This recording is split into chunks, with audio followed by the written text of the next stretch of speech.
Good morning. I'm Mehdi Sanji and welcome to OETV. We are here live with Jeffrey Hughes, founder at Alpha Insights. Welcome, Jeff. Good morning, Mehdi. So, what a start to the morning. We've had some decent earnings. We've had some positivity on the macro front. We've had supportive inflation data. I believe S&P futures are up almost 2%. Obviously, a lot's happened in the last 48 hours since you published your weekly piece. Let's dive right into your weekly and start going through some stuff. Let's go top down. Sure. I mean, it doesn't surprise me that the S&P is up strong on big earnings beats by, some of the key retailers in the Dow, Home Depot, Walmart. These were stocks where expectations were exceptionally low. And so, just with the case of Walmart, okay, they lost 1.8 billion. Not as bad as it was expected to be, but certainly not a grand slam home run. So, I think that this is just reactionary. We continue to look at the rally that's emanated from the October 13th low as just another bear market rally. It's been very, very sharp. It's extended dramatically. It's reaching kind of the limits of the range, which we believe are probably going to contain it.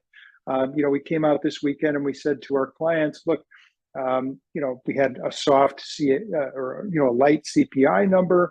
The market liked it. For whatever reason, everybody believes that the Fed's going to pivot again. The Fed has told us they're not going to, but I don't know. I think you take Powell at his word. So far, he's kind of stuck to the knitting. And, we've got a bunch of Fed speakers out this week.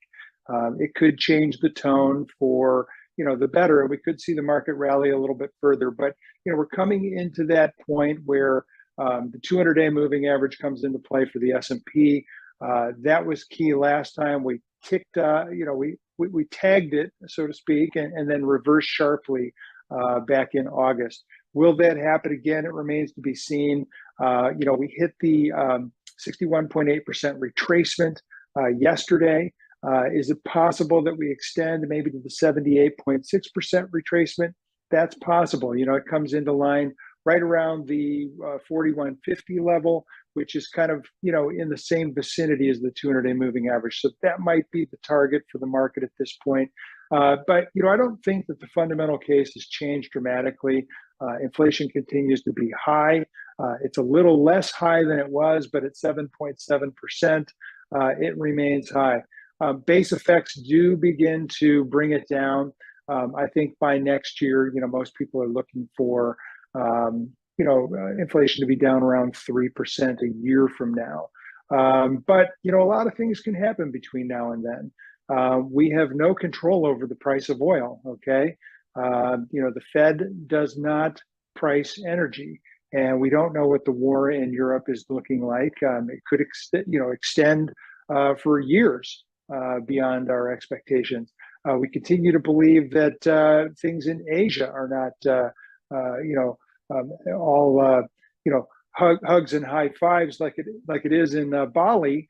It's more tenuous than that, and I think that a number of articles that came out last week indicate that things are escalating with respect to China and Taiwan. And so, these are some of the things that could go wrong, and certainly the market isn't pricing any of this in. So, we've continued to advise our clients to remain on the sidelines, collect your 4% in T-bills while we watch this bear market rally peter out here, and look for an opportunity to get short on the break.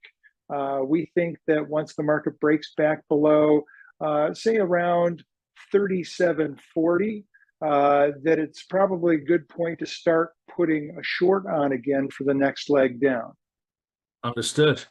And going through your piece this week, it reminded me of someone I've worked with for a long time, Scott Duxbury. He always says, "Greedy pigs get slaughtered," and I feel like we're getting into that territory. Looking at your note. Yeah, it's not extreme at this point, but certainly there's no fear in the market at this point. The CNN business poll is not, the end all be all of, sentiment polls, but we are at the top end of the historic range looking back to last year, and that has signaled a turning point. The measure is now in greed territory, so we're back to the optimism point. I don't think anybody can say that positioning and sentiment is going to lead to an extended rally from here. We've seen that existed in mid-October. We're a month into it, and I think 14% higher, or maybe 15% now. So with that, I think we need to be cautious. So, Jeff, you mentioned Bali. Obviously, President Biden sat down with Premier Xi in Bali this week, yesterday. And are you feeling more of a conspiratorial kind of thought around this versus the headline rhetoric? Well, I think as I put in my note, I said, what if the zero COVID policy is really just cover for a military drill? A lot of people are saying, hey, look, these are pretty extreme actions by China for 4 cases of COVID. We're going to shut down an entire city, shut down an entire economy, board up all the apartment buildings so people can't leave. That's pretty extreme. It's possible that that's an exercise for what the actions China might take in the event of a military incursion into Taiwan. Headlines continue to support the notion that China has been very aggressive around Taiwan. Our military leaders are suggesting that there's the potential for an invasion, an amphibious invasion of Taiwan before the end of this year. Taiwan themselves are preparing militarily to repel a presumed invasion. And, even a recent article last week, the Senate investigation into the origins of COVID determined that COVID was a synthetically created laboratory virus that emanated from a lab in Wuhan. That is the government's conclusion at this point. It's not something that we're getting in their face about, which frankly maybe we should. I don't know, but it was kind of convenient that COVID materialized or hit hit the scene right around the time China decided that they were going to rein in Hong Kong. And so I don't think you can underestimate what the Chinese are willing to do in order to facilitate their own foreign policy objectives. I would not trust them, and I don't think that our government trusts them. It's funny, a lot of these headlines don't really come front and center on our news channels as much as they probably should be. Yeah, I think it's back burner in terms of investors' concerns. Foreign policy, national security. These really aren't front and center items for most investors. They're focused on inflation, and they're focused on the bull case of inflation and the Fed. And I don't think that those are the things that are going to drive the market looking out the next 12 months. Well, that ties in with your next point. You're looking at gold, which I'll be honest, I was a little surprised to see, because we've seen some of the softening data in the inflation side, and I wouldn't have necessarily expected gold to benefit, but you do. Well, I don't know why gold's benefiting. I'm simply, observing the price action and responding to it. And I think the price action looks pretty good here. I think if we look all the way back to the 2020 peak, we've seen kind of a lateral consolidation in 3 very specific waves. I've marked them A, B, C. That's a typical zigzag or flat type pattern. I think this is a regular flat correction. So it's a lateral correction. It was not very deep. And the reversal that we've seen above trend and above chart resistance, I think is legitimate. And I think if the market can continue to carry price above, say, 1815, then I think we can believe that this rally has legs. I would be staging into it, accumulating, some gold here at these levels, and I would be a little bit more aggressive above 1815 for a move to new highs. So I think it's a prudent insurance policy. The move in price is being confirmed by a massive breakout in momentum in the lower chart, lower panel of the chart. And that also is emerging from a pretty well-defined base formation. So, I think it's probably going to prove to be a durable rally for gold. So something we'll probably be looking at on our monthly review and outlook as an upgrade candidate here. But from a tactical trading perspective, I think that there's every reason to be accumulating gold here. So definitely one to put back onto the radar. Another hot topic has been obviously recently Treasury yields in the US dollar. Do you see any changes in their long-term future? I don't. The long-term trends remain intact for both. Momentum with respect to the dollar on the right-hand side of this chart is extremely oversold, as deeply oversold as we've been over the course of the past year and change. And so, I look at this as an opportunity to, shore up my exposure to dollars. I think this is corrective. Our Elliott wave work suggests that there's one more move to the upside to complete primary wave 5 up in the dollar's trend. And this pullback to trend and chart support, in our opinion, looks like a great entry point. So this is where we would be accumulating dollars for a future move to new highs. Same thing with treasuries. I think that the pullback in yields really is an opportunity to sell bonds. Here, I think rates are going significantly higher. Our work suggests that we could see 10-year treasury yields approach 5 to 6% over the next 12 to 18 months. And this, blip in yields barely registers in the chart, is really just an opportunity to lighten longer duration positions in 10-year treasuries and shorten up your duration and basically wait for yields to push higher.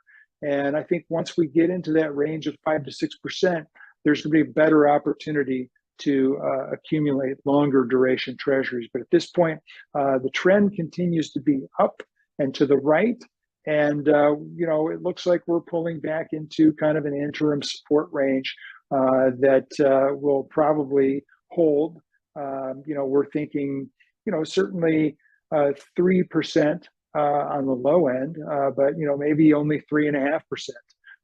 It's tough to know exactly. Yogi Berra put it this way: making predictions is tough, especially about the future, right? So we don't know exactly, but we suspect 3.5% will hold.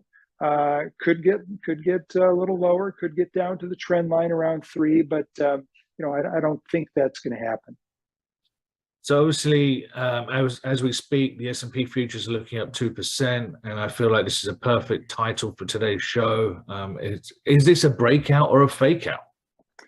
Yeah, so we looked at the Dow because the Dow Jones Industrial Average has been leading this rally. It's a very narrow group of 30 stocks, as you know, all very high quality names, all very liquid stocks. And so, one of the things that investors do when they're concerned or when market conditions warrant, more likely, is they look to upgrade the quality and liquidity conditions of their portfolio. And so I think that's really the explanation for why the Dow has been the leader, why it is attracting more capital. It's also price-weighted index, and some of the less racy stocks like UNH, for example, a very stable sort of healthcare insurance stock, trades with a $500 handle, and it's a price-weighted index, so it puts more emphasis on stocks that have a higher price. Okay, so at the end of the day, I think that is part of the explanation. But then when we look at the form and pattern of the decline, we count 5 waves down and 3 waves up, and the 3-wave pattern is different in the Dow than it is in the S&P 500. In fact, it looks more like a regular flat pattern, which is basically a lateral consolidation, up, down, up, all of about the same variation in change. And so, we think we're rallying right back into a level that is a difficult level. It's cloud resistance. it's chart resistance, and it's also the top where we would expect wave C of a regular flat pattern to top out. So, we're kind of there. Maybe today is the top. We looked at, the price action from Friday when we priced this, and we see, a bearish hanging man candle. That doesn't always mark the exact top, but it indicates that, a top is near typically. And so, we may have one more push higher, and that's what we're seeing in the futures today. But another indication that gives us some concern is on the daily chart on the right-hand side of this chart. We can also see a negative momentum divergence. And so when prices move higher, but momentum does not confirm it, that tends to precede a trend change. And so we're on alert for a trend change in the Dow, which is the leader at this point in terms of the rally off the October lows. So last week, Jeff, we looked at the longer term trend model, and there was no crossing of the streams at the time. Could this now potentially change after today's price action?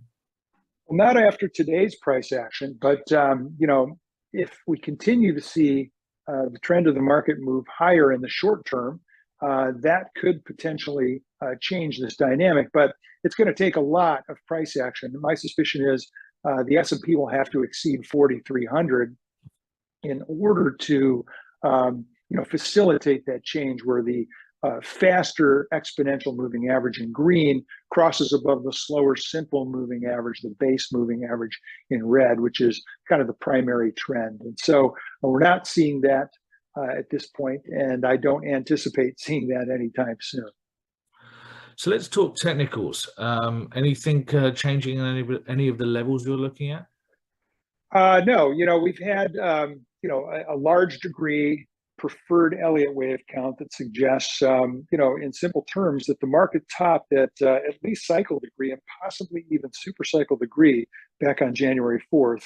The chart that you're looking at on the right-hand side really suggests that the advance off the March 2009 low is cycle wave 5 of a larger degree pattern that extends back 90 degrees. It is a super cycle that emanated from the 1932 low. That is a 90-year Gann cycle that likely topped in January of 2022 this year. And if so, we are in the early stages of a super cycle degree corrective waveform, which could take the market materially lower. This waveform should probably bear out in 3 significant waves: cycle wave A down, cycle wave B up, which will be a counter trend that retraces somewhere between 1/3 and 2/3 of cycle wave A down. And then finally, cycle wave C down, which should carry the market to new lows and ultimately the low of super cycle wave 4, which is a extremely large degree correction, one that we haven't seen a super cycle degree correction since the Great Depression. So, we're looking for something that's probably going to be shocking to most market participants.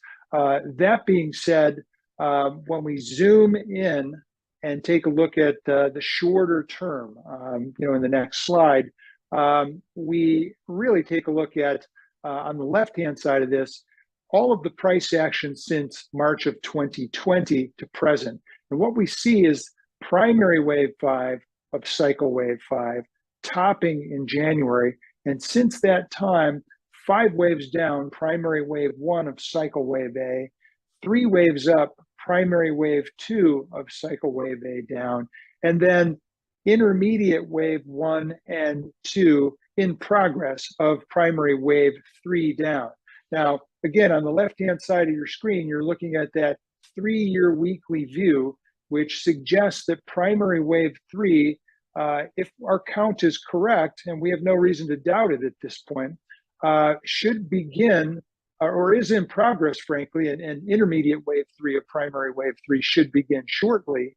And that likely will carry the market all the way down to a range of around 2,750 to 2,400 on the S&P before there's any sort of reprieve in the selling pressure and the next counter trend advance, which would be primary wave 4 begins. So that's kind of our thinking. On the right-hand side of the screen, we're looking at a 120-minute view that dates back just 3 months. So an intraday 3-month chart off of the August 16th high. And we count 5 waves down into the October 13th low.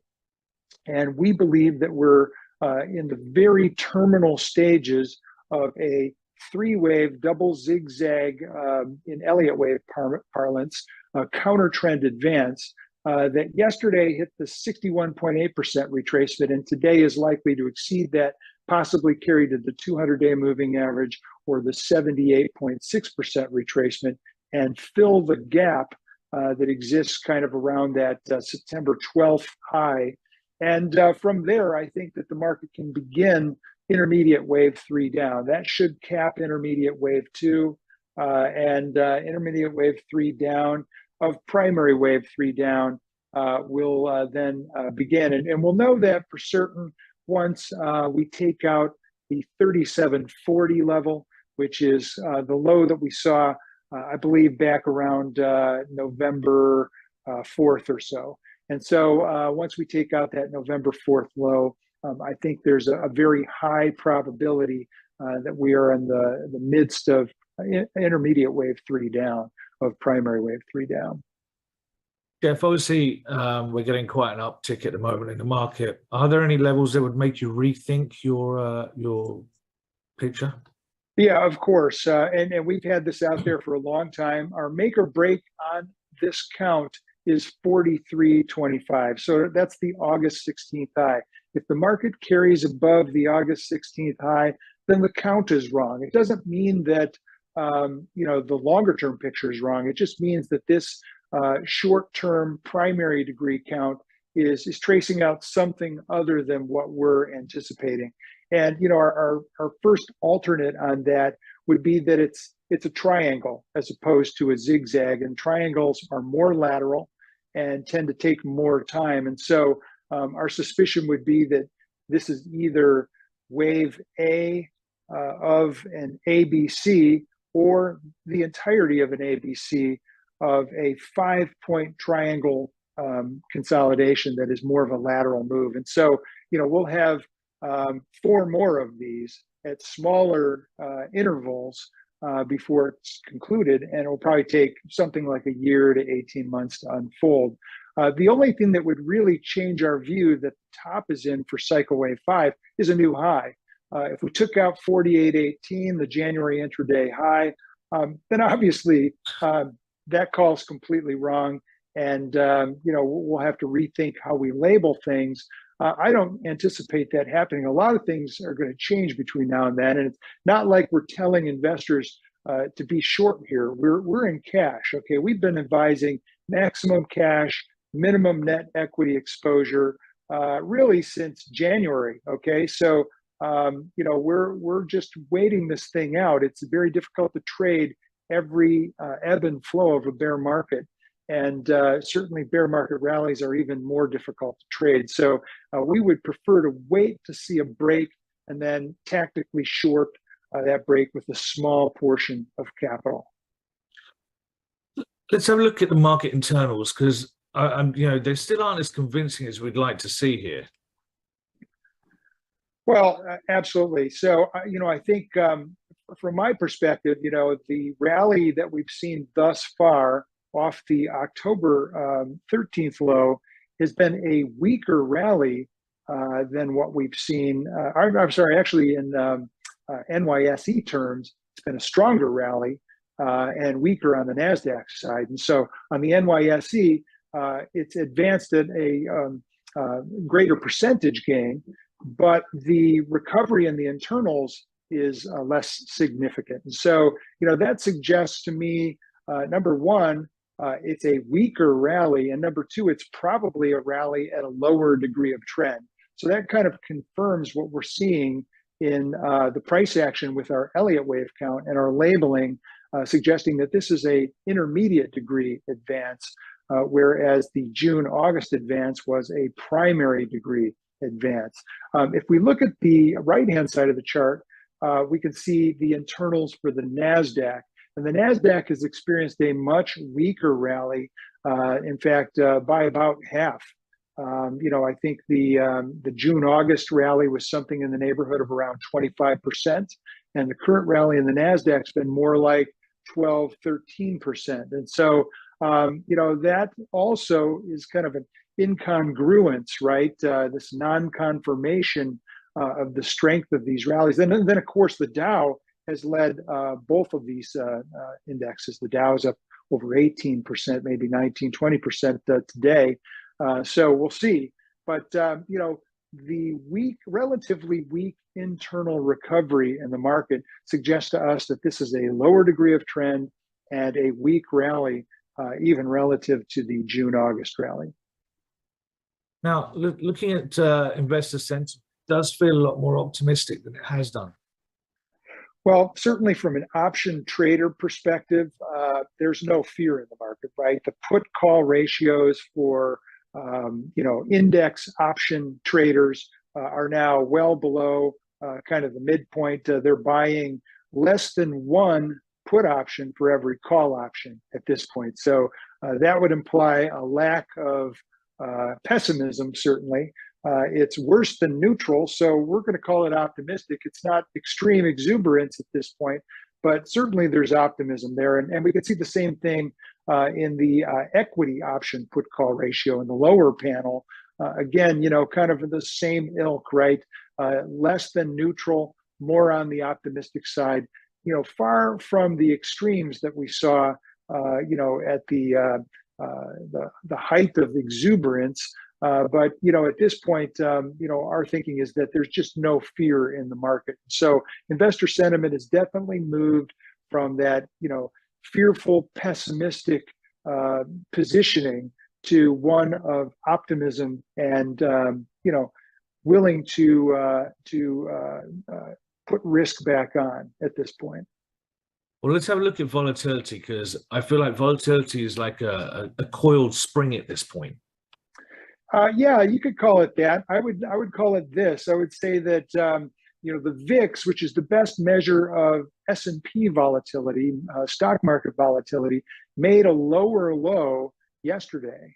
In fact, I'm sorry, higher low yesterday, even as prices sold off. And if we look back to Friday's action, we saw a lower low, and the VVIX actually made a higher low. And so, that price action in the VIX and the positive divergence from the VVIX tends to be indicative of a trend change. And so, we're some 25 sessions down into the VIX's downtrend. And so, we think that trend change is going to be to the upside. We think these positive divergences, if sustained in the VVIX versus the VIX, tend to precede a surge in volatility or a spike in the VIX. And so, our expectation is that as price action in the S&P reverses to the downside, in other words, as this counter trend advance peaks and rolls over, we should start to see volatility accelerate. And once we take out the October 13th lows, we think panic will ensue, and we could see a VIX spike above the 40% level, which we haven't printed in, say, roughly 2 years at this point. So, Jeff, before we roll into my favorite part, are there any sectors of note that you want to discuss for the week? Oh, I just put this chart up to question the advance that we saw in tech last week. The week prior, we saw tech, communications, discretionary all down 5 to 6%. This week, we saw, the exact opposite. Tech up around 10%, communications not far behind, discretionary pulling up a little bit further behind, actually underperforming the market. But, the question is tech and communications, has it been resurrected from the depths of despair at this point? And, our view is no. A 10% rally off of these extreme lows doesn't really cover as much ground as you would think. In other words, the market has to work double time just to recover its 30% decline in tech. It's going to have to rally well north of 50% just to recover that. So 10% really isn't what it used to be. And, off of these, recent lows, our view is that it's not anything to get too excited about this at this point. It's just indicative of a bear market rally. And it's also interesting to see that, tech as a sector has outperformed, but we still saw the underperformance versus a NYSE on the NASDAQ as well. So it's not necessarily following through as much as you'd like. That's true. So Jeff, let's make some money in this. We always find trading opportunities, Mehdi. No matter what the market's doing, it's all about identifying stocks that you can make money on. You can't really trade the market, so to speak. I mean, you can buy futures on it, you can buy the SPYs, but the market it's not a stock market, it's a market of stocks. And so it's the internal components that really offer the best opportunity. And what we try and do is identify those stocks that are leading the market in relative strength and momentum terms, and those stocks that are underperforming the market in relative strength and momentum terms, and get long those leaders and short those laggards for pair trades or directional bets for those who can put them on. And in this case, we found a long idea that we think sets up exceptionally well, and that's Fair Isaac & Co. Symbol FICO, FICO. Stock went out yesterday around 592, but it is emerging from a 2-year range consolidation. And the breakout above 550 gives us the ability to count a measured move to around 750. That's up 26% from last night's close. And just given the volatility of the market, we always want to manage our risk. And so we've identified a level at 560 where we would place our initial stop loss provision. That would set up a 5-to-1 positive risk skew for this on the long side. And anything on the short side, Jeff? On the short side, for the second week in a row, this company, Extra Space Storage, showed up on our top sell recommendations list. There's something of a triple top in place here. It's an odd pattern. We could actually call it a breakdown from a range consolidation as well. But relative strength is exceptionally weak here, and momentum is accelerating to the downside. And with the break below the 160 level, and I think the stock went out around 154 last night, we get a count to about $100, which is, if you're short the stock, you're up 35% if it hits our target. We've put a stop loss at 171 to set up a positive 3-to-1 risk skew here. So we'd be long FICO, short Extra Space Storage, symbol EXR. Fantastic, Jeff. As always, thank you so much for sharing your thoughts from Alpha Insights. Always a pleasure. And for our viewers, I want to urge you, sign up to the weekly note from Jeffrey Huge at Alpha Insights, because you don't just get 2 stock picks, you get an awful lot more, and you get some portfolio management sides as well, which will help you far better manage these markets. So until next time, thank you for watching and good luck investing.